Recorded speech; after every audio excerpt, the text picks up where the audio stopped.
Today I had the bright idea to enlighten others with a delightful video about the lighting setup for the room where I film my videos and do some streaming and stuff.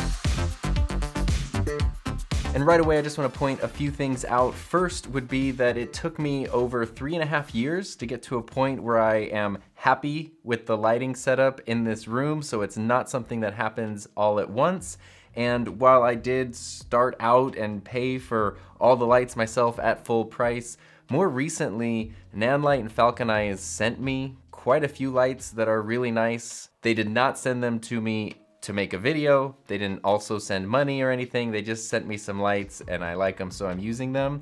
But I'm pointing that out just so you know that everything in here wasn't totally paid for by me, and then also that I'm very, very picky about free stuff and sponsored content or anything like that. So if you wonder how I handle it, there's a link in the description to the ethics statement on my website where you can see exactly my philosophy and process for that. And that's also why you might have noticed the little paid promotion thing popping up at the start of this video. Also, that leads me into the next point, which is I'm not making this video to tell you, hey, go buy all this stuff and load up your credit card and go into debt to get these cool lights. Rather, my goal is to just show you what I use, and you might get some cool ideas, and you might see a light or two that might work for your setup that would be worth investing in. But I would never want anyone to buy stuff that's not within their budget or anything like that. And then the third thing is, this is sort of the opposite of like a minimalist lighting setup where some people are like, here's my one light and how I make everything look amazing with my one light. There are 13 lights on in here right now, and so we're gonna go over all 13 lights. As of about 3 months ago, every single light in here, whether it's one of the 13 that are on right now or any of the other accent lights I can turn on, are dedicated video lights. I was going crazy with lights flickering, especially LED lights and RGB lights. Dedicated video lights at any frame rate, any shutter speed, any setting, no matter what, won't flicker, and that completely saved the day, especially in this little cabinet over here. If there are no lights on in there, it's just this big black empty void, and so you can probably go back over the past 6 months to a year of videos and you can see things changing. I used to just set battery operated lights in there, but then they would die sometimes during the video, and then I tried LED light strips, and then those would flicker like crazy, so I finally found a solution that works. And of course, the first lights we're gonna start with are the main lighting setup, which would be the key, fill, and backlight for me, because let's face it, I'm the most important thing in this room right now. Sorry, drum set.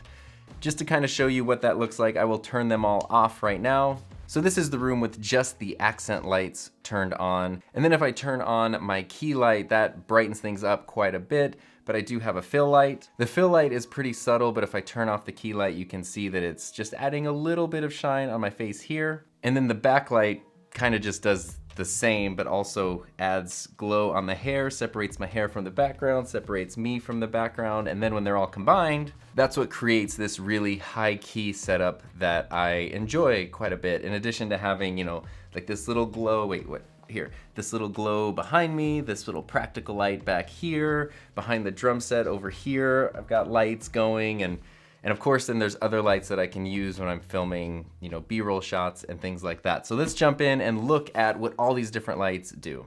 Let's start with the key light, which is the Nanlite Forza 200, and Nanlite did send this to me, and it is a Forza to be reckoned with. I really like the control panel, which can mount directly to the C-stand, and this light is so ridiculously bright. When I have it on as my key light, it's only at 25%. The only thing I don't like about this light is that it has a fan, which can be sort of noisy. You can turn the fan off if the light is under 15%, but if it's over 15%, the fan has to be on. It's not super loud. Here's what it sounds like.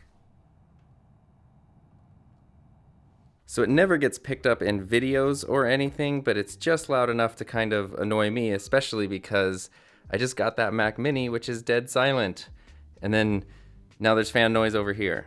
But this is a really awesome light. I'll do a full review on this light specifically. And since I am short on space over here, I have it in the Light Dome Mini, which is very, very small and compact, and then it's just bouncing off of the wall and onto me. So the light itself is going through a diffuser and then bouncing off a wall and hitting me, so it's ultra soft and ultra diffused. My fill light has actually never changed, and this was the first dedicated video light I ever bought. It's a Dracast Silkray little round LED. It's a bicolor light. I don't think they even make this exact one anymore, but they do make flat panel lights. Originally, I bought it expecting it to be a key light, but it's just not bright enough for that. So I have it as a fill light, again, bouncing off of this roll down paper over here. If I turned it around and had it pointing at me, it would just be so bright that I would go crazy. And now let's talk about the backlight or the hair light, which you might remember I did a video about the FalconEyes flexible LED panel, which used to be over here as my key light. Well, it turns out FalconEyes saw that video and then they sent me an updated version of that light, which is very, very cool. And it is the RX818, which is almost the same light, except that it has this much improved control panel, which can also easily mount to a C-stand or a lighting stand. And it's full RGB. So would you RGB believe that just with the press of a button, I can go through and add in all kinds of different effects or colors. Then I can switch the hue very easily.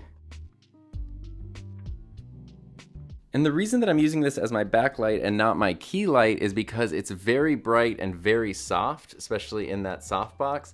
So that means when it shines on me, it lights me up, but it doesn't cause harsh shadows to be cast on the desk, which some other lights have done in the past. And because it does have that RGB functionality, it also means that I can change the color and use it as an accent light, either for mood lighting, like during streams and stuff, or as accent lighting on product photography. So it's super versatile. And it's mounted into the ceiling using one of these, which is a baby plate. They're super affordable and super strong. Just make sure you actually drill them directly into a stud, or that you use anchors to make it very, very strong. And then just for safety, I do have this little safety chain right here. So if the light were to fall, it wouldn't fall all the way down and land on anybody. It would get caught.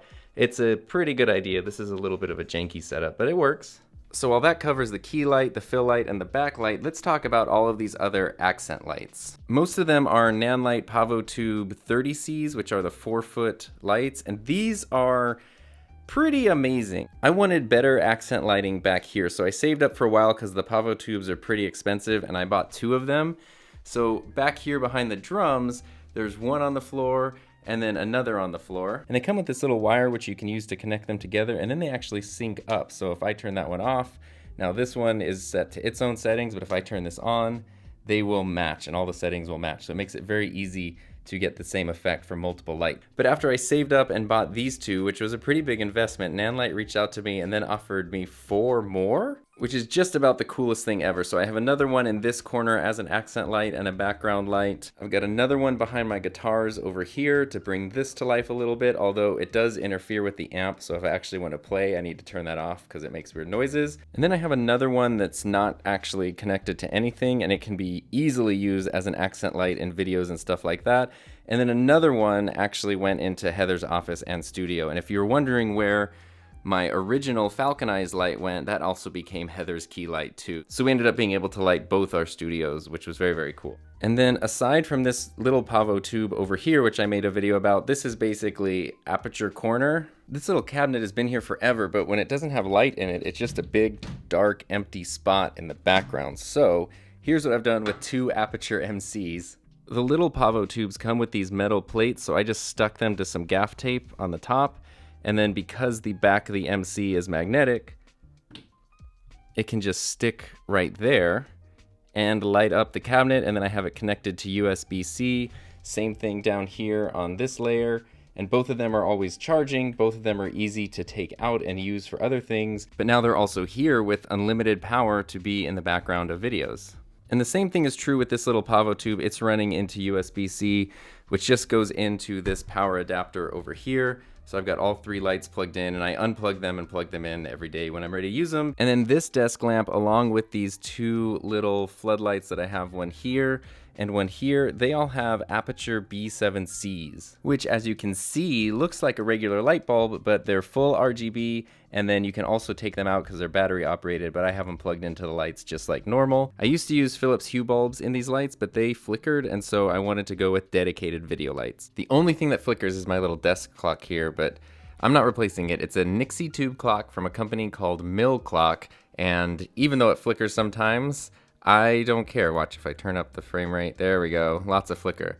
but I'm not gonna nix the Nixies because it's super cool. And those are my main lights, but I do have a few little extra lights that I use for other things, like this little Dracast on-camera light. This is a little bicolor light that can be battery operated. It's great for accents and things like that, but my favorite small accent light is this guy right here, which is the Intellytech Pocket Cannon Mini. I love this light. It's all metal. It comes with these barn doors. It's super bright. It's great as a rim light. It's great directional light, great accent light.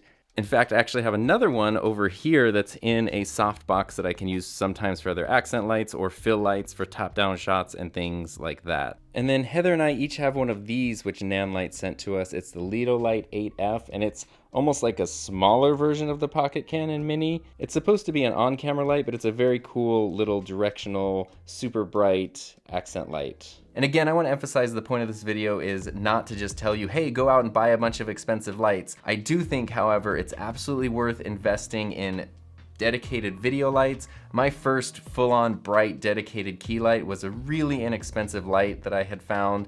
I made a whole video all about it. You could check that out, and it worked great until I accidentally broke the mount on it, which was my fault, and that's when I upgraded to an LED light instead of a fluorescent light. And for things like the PavoTubes, which I'm fortunate to have 6 of them, which is completely insane, and the review for those is gonna be real fun because there's a lot of lights. Saving up to buy the 2 of them that I paid full price for was kind of scary because it was a big investment, and I thought maybe there were cheaper versions I could use that would be just as good, but honestly, I was just driving myself crazy, and it was worth it to wait a little longer and buy the thing that I actually wanted versus just trying to get by with the cheapest things I could find in the world. Sometimes inexpensive things work really well and sometimes they don't. Now, as I said, if you've already got a decent camera and a decent lens, the next best money that you can invest into your setup would be your audio and your lighting. So if you want to know more beyond this setup, I have 2 playlists here, one all about audio and one all about lighting, so I hope